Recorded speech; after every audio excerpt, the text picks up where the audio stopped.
Wait, did you know there was a queen in ancient Egypt who married her own brother, and maybe her dad too? And people worshipped her for it. So what the hell was going on in Egypt back then? And who was this ancient Egyptian queen who was forced into incest by her own family? Now, before the scandal, before the crown, before the cults, there was a girl born into a dynasty of ambition. A princess of the Ptolemaic dynasty. Arsinoe II was born around 316 BC to Ptolemy I Soter, the Macedonian general who took control of Egypt after Alexander the Great died. Her mother, Berenice I, was one of Ptolemy's wives, making Arsinoe a full sister to Ptolemy II and half-sister to other royal children.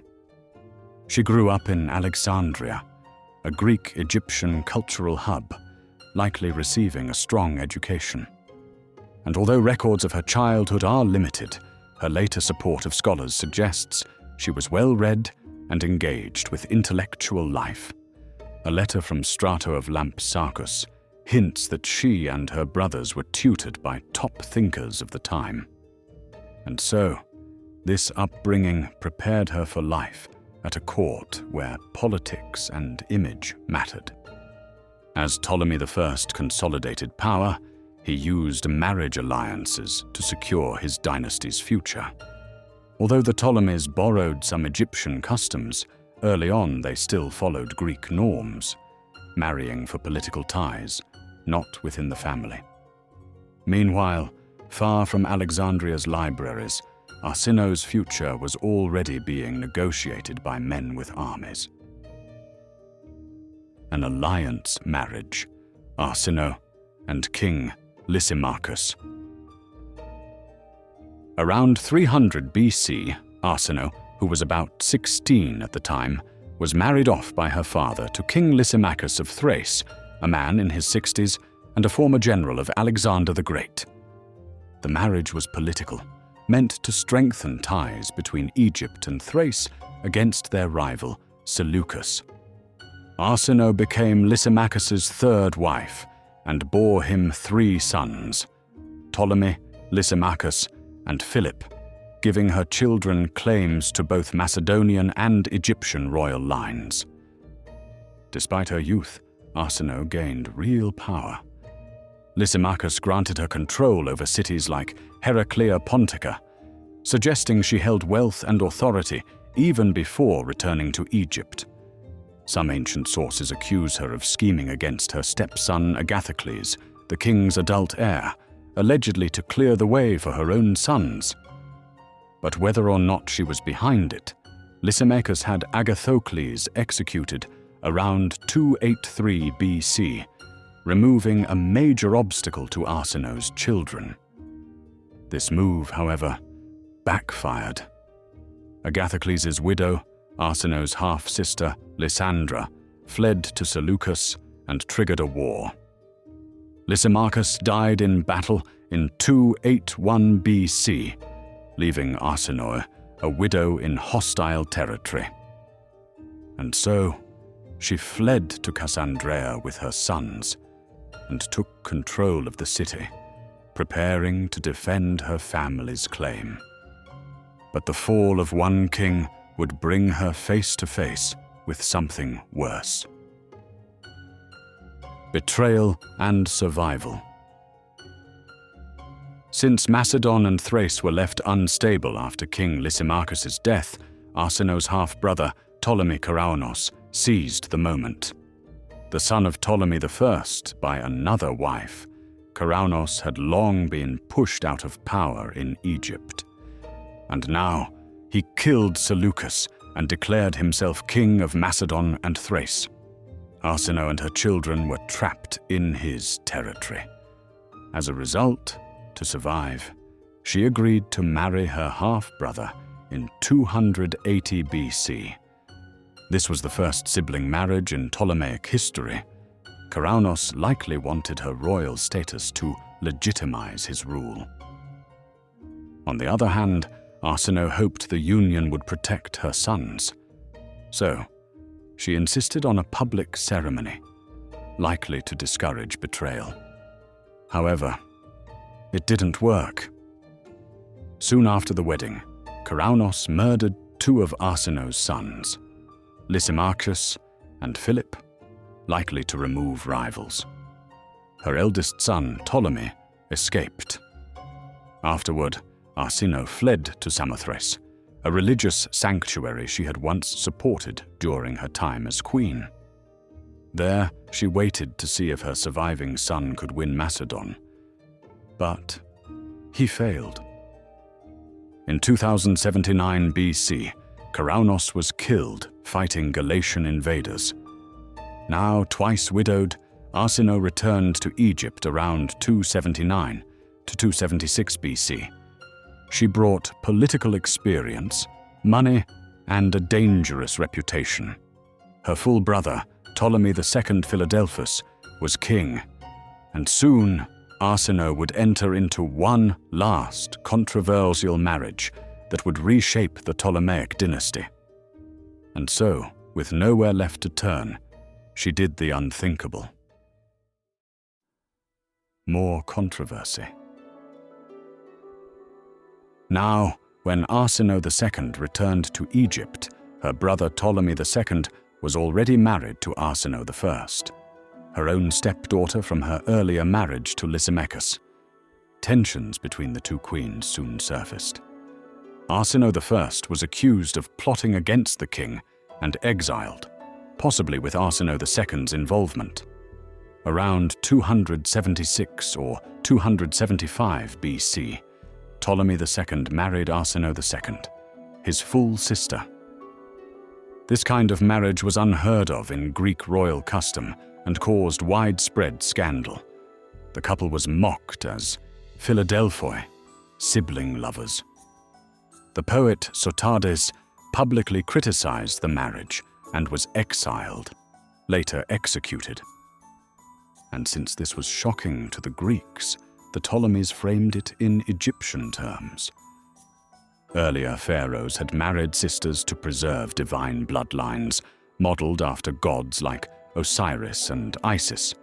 And so, by adopting this tradition, the Ptolemies aimed to legitimize their rule in the eyes of Egyptians.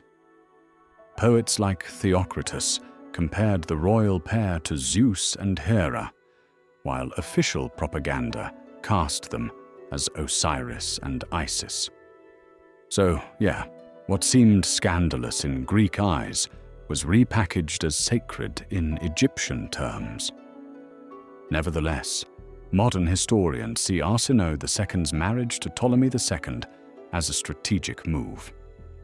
A 2022 study in the Journal of Ancient Egyptian Interconnections argues it helped both rulers consolidate power and redefine the queen's role in Egypt. Their sibling union projected a unified royal image backed by divine approval. It removed the risk of Arsinoe becoming a rival power and instead made her a loyal ally at Ptolemy's side.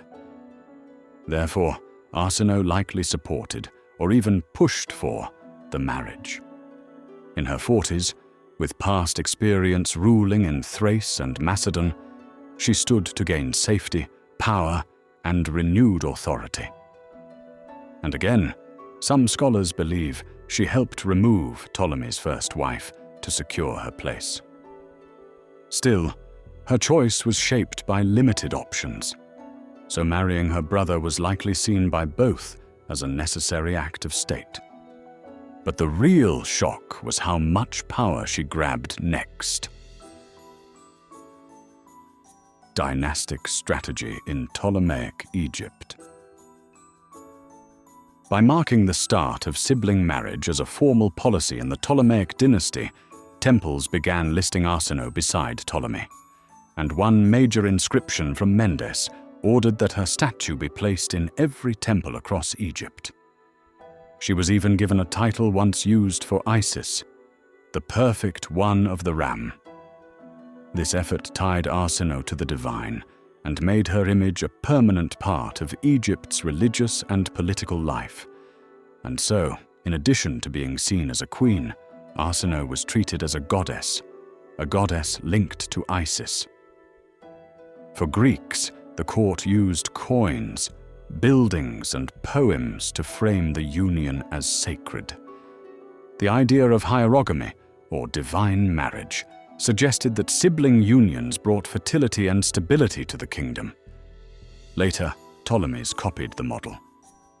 Ptolemy IV married his sister Arsinoe III. Ptolemy VI married Cleopatra II, and Cleopatra VII married two brothers to preserve tradition. And while these marriages weren't always peaceful or wanted, they followed the precedent Arsinoe helped set, keeping royal power inside the family. Now, unlike other Hellenistic dynasties, Ptolemaic queens were honored publicly, almost equal to kings, a result of the sibling marriage policy. As for Arsinoe II, once she became both sister and wife to Ptolemy II, she quickly rose to the role of co-ruler. She was honored like a monarch and portrayed on coins, rare for living women at the time. These coins showed her in pharaonic dress, wearing a diadem and a small ram's horn behind her ear, linking her to Egyptian gods like Amun. The reverse featured a double cornucopia, symbolizing wealth, fertility, and dual rule with Ptolemy. And as briefly touched upon earlier, some coins were minted while she was still alive, showing her elevated status. In Egyptian temple art, she wore a special crown combining symbols of Lower Egypt, divine authority, and priestly power. Research by Maria Nilsson suggests this crown marked her as a ruler, priestess, and goddess all at once, likely the first Ptolemaic woman to be treated as a female pharaoh, 2 centuries before Cleopatra VII. Records also show that Arsinoe took part in state affairs, including military matters. During the First Syrian War, she joined Ptolemy on an inspection of Egypt's frontiers, evidence that she was active in governance. Some later sources even claim she led troops, though that's unproven. Her niece Arsinoe III did command forces decades later, suggesting Arsinoe II set a precedent for royal women in war. She also played a major role in foreign affairs. A 2018 study notes her image as Aphrodite Euploia was used to promote Ptolemaic naval power. Admiral Callicrates built temples to her at key ports like Delos and Cape Zephyrrium, spreading her cult across the Aegean. She became a symbol of protection and influence abroad, a soft power figure in foreign policy. At home, her mark was just as strong. The Fayum region was renamed the Arsinoe province in her honor during major land projects under Ptolemy II.